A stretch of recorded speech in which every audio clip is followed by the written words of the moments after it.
mutual foundation for national culture and liberation struggles.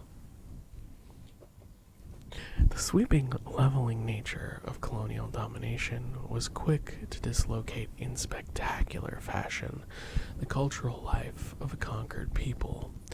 The denial of a national reality, the new legal system imposed by the occupying power, the marginalization of the indigenous population and their customs by colonial society, expropriation, and the systematic enslavement of men and women all contributed to this cultural obliteration.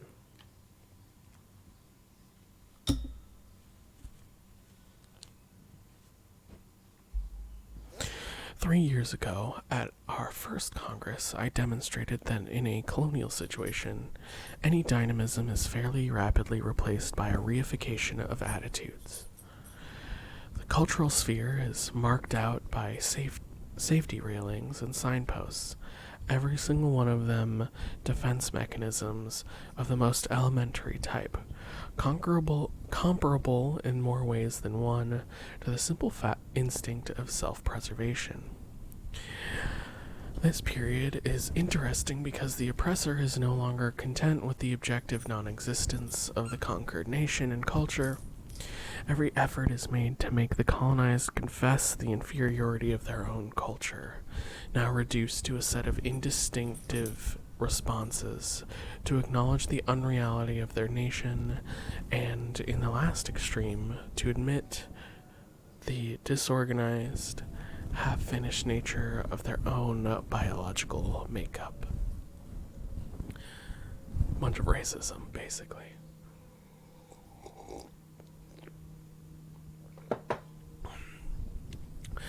The reactions of the colonized to this situation vary. Whereas the masses maintain intact traditions totally incongruous with the colonial situation, whereas the style of artisanship ossifies into an increasingly stereotyped formalism, the intellectual hurls himself frantically into the frenzied acquisition of the occupier's culture, making sure he denigrates his national culture, or else confines himself to making a detailed, methodical, zealous, and rapidly sterile inventory of it. What both reactions have in common is that they both result in unacceptable contradictions, renegade or substantialist. The colonized subject is ineffectual precisely because the colonial situation has not been rigorously analyzed. The colonial situation brings national culture virtually to a halt. There is no such thing as national culture, national cultural events, innovations, or reforms within the context of colonial domination, and there never will be.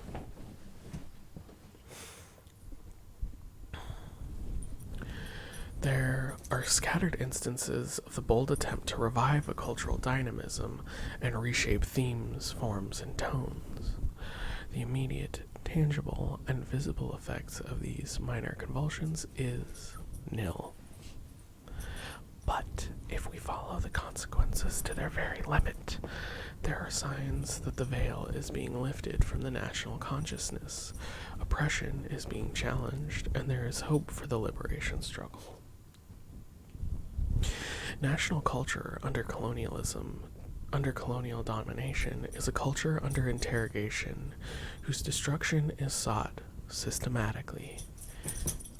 Very quickly, it becomes a culture condemned to clandestinity. That's a fun word, clandestinity. Clandestinity. This notion of clandestinity can immediately be perceived in the reaction of the occupier, who interprets this complacent attachment to traditions as a sign of loyalty to the national spirit and a refusal to submit. This persistence of cultural expression, condemned by colonial society, is already a demonstration of nationhood. But such a demonstration refers us back to the laws of inertia. No clinging to a nucleus that is increasingly shriveled, increasingly inert, and increasingly hollow. After 1 or 2 centuries of exploitation, the national cultural landscape has radically shriveled. It has become an inventory of behavioral patterns, traditional costumes, and miscellaneous customs. Little movement can be seen. There is no real creativity, no ebullience. Poverty, national oppression, and cultural repression are one and the same. After a country of colonial domination, culture becomes rigid in the extreme, congealed, and petrified. Ooh, sorry. Let's try that one again. Poverty, national oppression, and cultural repression are one and the same. After a century of colonial domination, culture becomes rigid in the extreme, congealed, and petrified. The atrophy of national reality and the death throes of national culture feed on one another. This is why it becomes vital to monitor the development of this relationship during the liberation struggle. Cultural denial, the contempt for any national demonstration of emotion or dynamism, and the banning of any type of organization helps spur aggressive behavior in the colonized.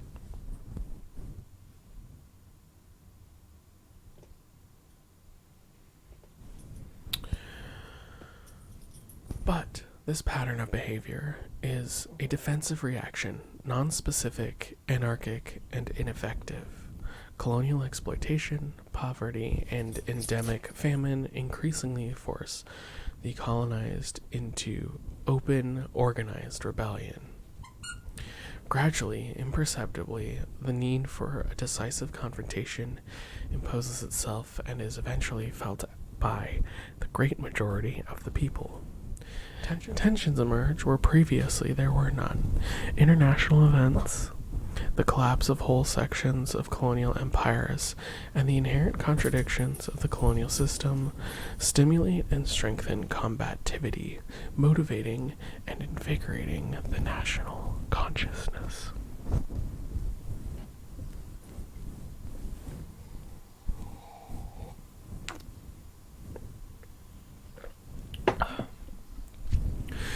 These new tensions, which are present at every level of the colonial system, have repercussions on the cultural front. In literature, for example, there is relative overproduction. Once a pale imitation of the colonizers' literature, indigenous production now shows greater diversity and a will to particularize. Mainly consumer during the period of oppression, the intelligentsia turns productive. This literature is, at first, confined to the genre of poetry and tragedy. Then novels, short stories, and essays are tackled. There seems to be a kind of internal organization, a law of expression according to which poetic creativity fades as the objectives and methods of the liberation struggle become clearer. There is a fundamental change of theme. In fact, less and less do we find those bitter, desperate recriminations, those loud, violent outbursts that, after all, reassure the occupier. In the previous period, the colonialists encouraged such endeavors and facilitated their publication. The occupier, in fact, likened these scathing denunciations, outpourings of misery, and heated words to an act of catharsis. Encouraging these acts would, in a certain way, avoid dramatization and clear the atmosphere. But such a situation cannot last. In fact, the advances made by national consciousness among the people modify and clarify the literary creation of the colonized intellectual. The people's staying power stimulates the intellectual to transcend the lament. Complaints followed by indictments give way to appeals. Then comes the call for revolt. The crystallization of the national consciousness will not only radically change the literary genres and themes, but also create a completely new audience. Whereas the colonized intellectual started out by producing work exclusively with the oppressors in mind, either in order to charm him or to denounce him by using ethnic or subjectivist categories, he gradually switches over to addressing himself to his people. It is only from this point onward that one can speak of a national literature. Literary creation addresses and clarifies typically nationalist themes. This is combat literature in the true sense of the word, in the sense that it calls upon a whole people to join the struggle for the existence of the nation. Combat literature, because it informs the national consciousness, gives it shape and contours and opens up new, unlimited horizons. Combat literature, because it takes charge, because it is resolved, situated in historical time. At another level, oral literature, tales, epics, and popular songs previously classified and frozen in time begin to change. The storytellers who recite inert episodes revive them and introduce increasingly fundamental changes. There are attempts to update battles and modernize the types of struggle, the heroes' names, and weapons used. The method of allusion, not illusion, allusion. The method of allusion is increasingly used. Instead of a long time ago, they substitute the more ambiguous expression, what I'm going to tell you happened somewhere else, but it could happen here today, or perhaps tomorrow. In this respect, the case of Algeria is significant. From 1952 to 53 on, its storytellers, grown stale and dull, radically changed both their methods of narration and the content of their stories. Once scarce, the public returns in droves. The epic, with its standardized forms, reemerged. It has become an authentic form of entertainment that once again has taken on a cultural value. Colonialism knew full well what it was doing when it began systematically arresting these storytellers after 1955.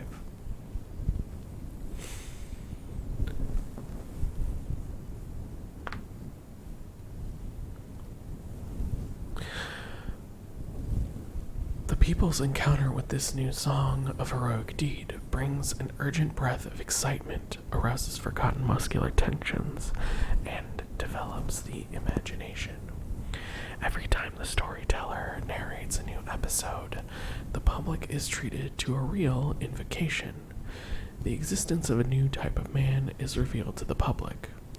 The present is no longer turned inward, but channeled in every direction. The storyteller once again gives free rein to his imagination, innovates, and turns creator.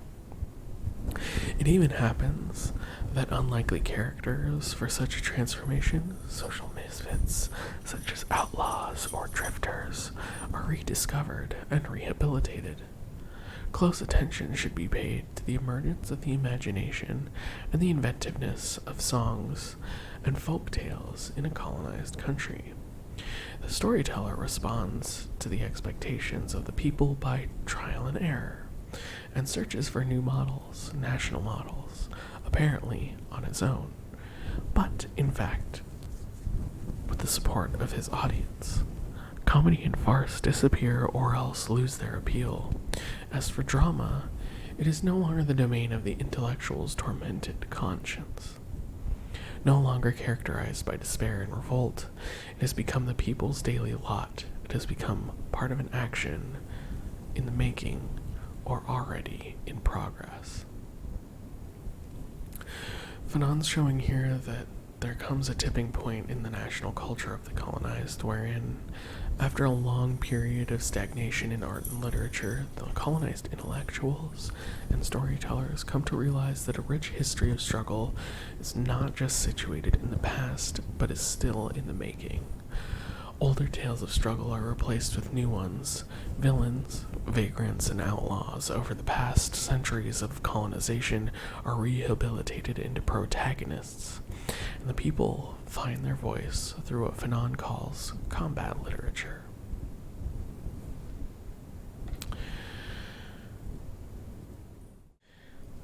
In artisanship, the congealed petrified forms loosen up. Wood carving, for example, which turned out to outset faces and poses by the thousands, starts to diversify. The expressionless or tormented mask comes to life. The arms are raised upward in a gesture of action. Compositions with 2, 3, or 5 figures emerge. An avalanche of amateurs and dissidents encourages the traditional schools to innovate. This new stimulus in this particular struggle, this new stimulus in this particular cultural sector very often goes unnoticed. Yet its contribution to the national struggle is vital. By bringing faces and bodies to life, by taking the group set on a single socle as creative subject, the artist inspires concerted action. Oh shoot, what's a socle again? I had to look it up the last time. It's like an architectural piece of some sort. I can't remember what though.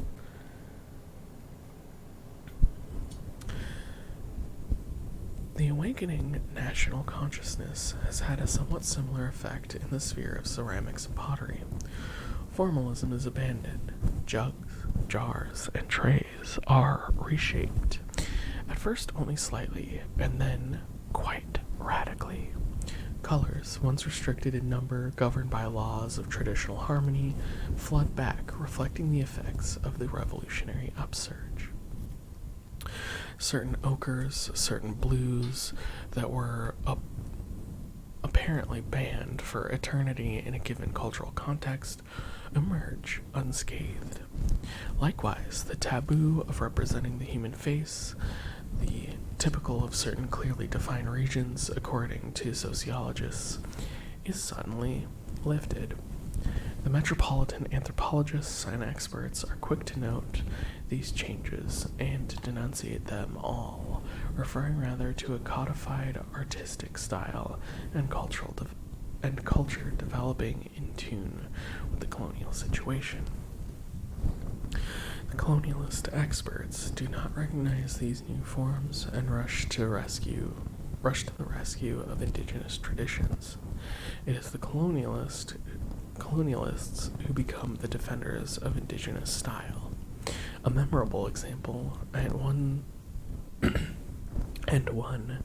that takes on particular significance because it does not quite involve a colonial reality, was the reaction of white jazz fans when, after the Second World War, new styles such as bebop established themselves.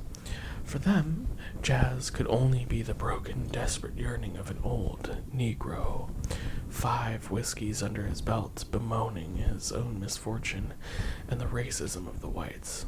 As soon as he understands himself and apprehends the world differently, as soon as he elicits a glimmer of hope and forces the racist world to retreat, it's obvious he will blow his horn to his heart's content, and his husky voice will ring out loud and clear.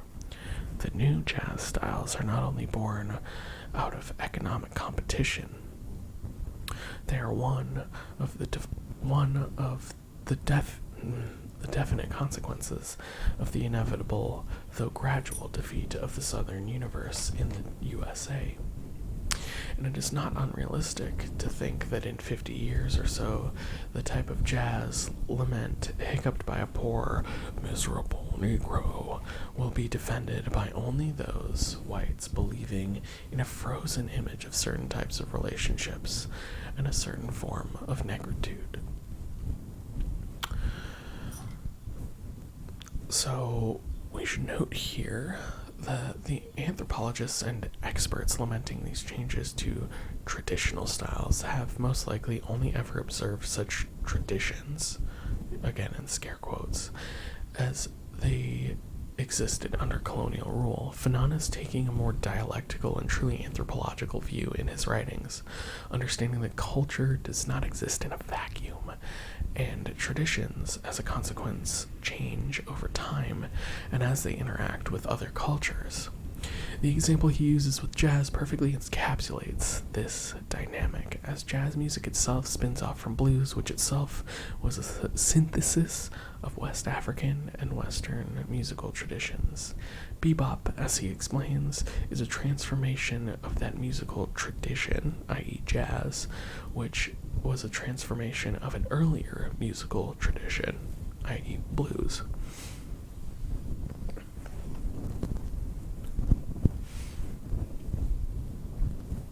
So, just to reiterate, culture does not exist in a vacuum, and therefore neither does tradition as a manifestation of culture itself. We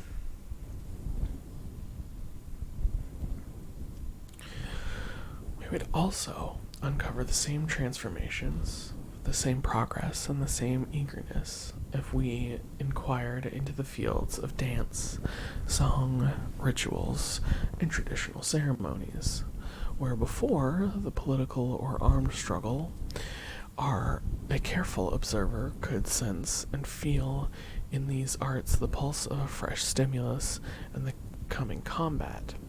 Unusual forms of expression, original themes no longer invested with the power of invocation, but the power to rally and mobilize with the approaching conflict in mind. Everything conspires to stimulate the colonized's sensibility and to rule out and reject attitudes of inertia or defeat. By imparting new meaning and dynamism to artisanship, dance, music, literature, and the oral epic, the colonized subject restructures his own perception. The world no longer seems doomed. Conditions are ripe for the inevitable confrontation. We have witnessed the emergence of a new energy in the cultural sphere. We have seen that this energy, these new forms, are linked to the maturing of the national consciousness, and now become increasingly objectivized and institutionalized. Hence the need for nationhood at all costs. A common mistake, hardly defensible, moreover, is to attempt cultural innovations and reassert the value of indigenous culture within the context of colonial domination. Hence, we arrive at a seemingly paradoxical proposition. In a colonized country, nationalism in its most basic, most rudimentary, and undifferentiated form is the most forceful and effective way of defending national culture. A culture is first and foremost the expression of a nation. Its presence, its taboos, and its models. Other taboos, other values, other models are formed at every level of the entire society. National culture is the sum of all these considerations, the outcome of tensions, internal and external, to society as a whole and its multiple layers. In the colonial context, culture, when deprived of the twin supports of nation and the state, perishes and dies. National liberation and the resurrection of the state are preconditions for the very existence of a culture.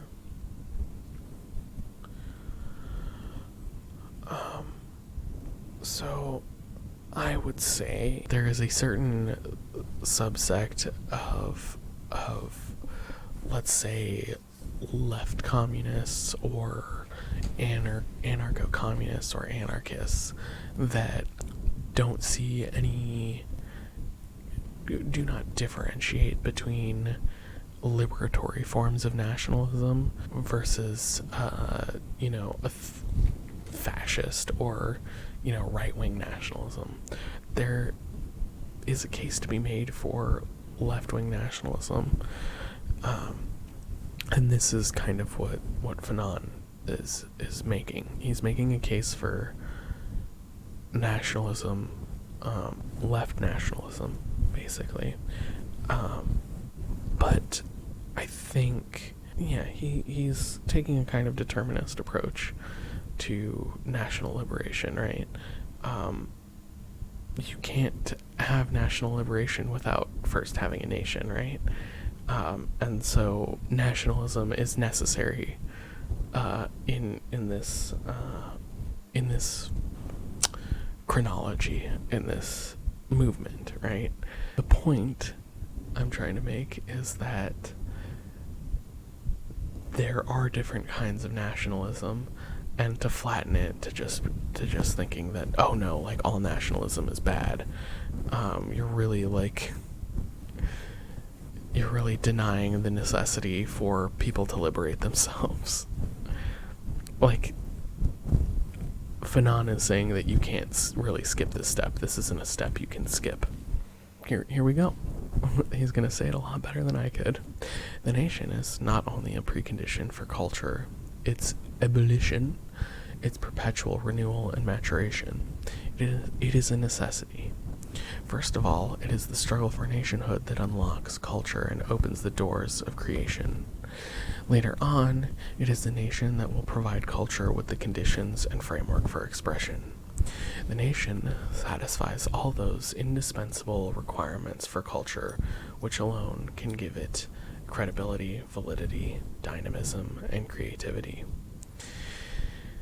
It is also the national character that makes culture permeable to other cultures and enables it to influence and penetrate them. That which does not exist can hardly have an effect on reality or even influence it. The restoration of the nation must therefore give life to the most biological sense of the term, to national culture.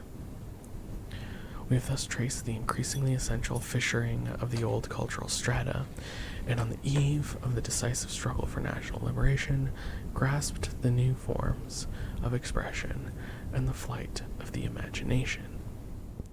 There now remains one fundamental question. What is the relation between the struggle, the political or armed conflict, and culture? During the conflict, is culture put on hold? Is the national struggle a cultural manifestation? Must we conclude that the liberation struggle, though beneficial for culture a posteriori, is in itself a negation of culture? In other words, is the liberation struggle is the liberation struggle a cultural phenomenon? We believe the conscious, organized struggle undertaken by a colonized people in order to restore national sovereignty constitutes the greatest cultural manifestation that exists. It is not solely the success of the struggle that consequently validates and energizes culture. Culture does not go into hibernation during the conflict. The development and internal progression of the actual struggle expand the number of directions in which culture can go and hint at new possibilities. The liberation struggle does not restore to national culture its former values and configurations.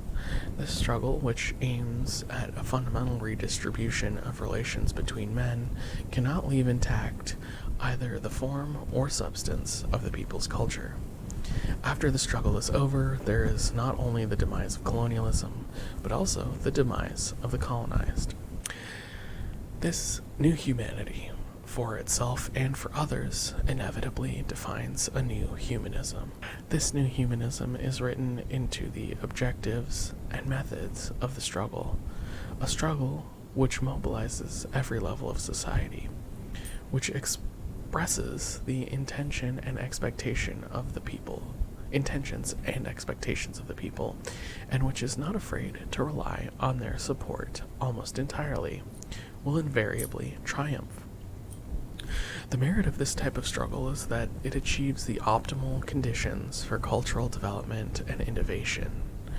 Once national liberation has been accomplished under these conditions, there is none of that tiresome cultural indecisiveness we find in certain newly independent countries, because the way a nation is born and functions exerts a fundamental influence on culture. A nation born of the concerted action of the people, which embodies the actual aspirations of the people and transforms the state, depends on exceptionally inventive cultural manifestations for its very existence. Fanon's kind of talking about base superstructure stuff here.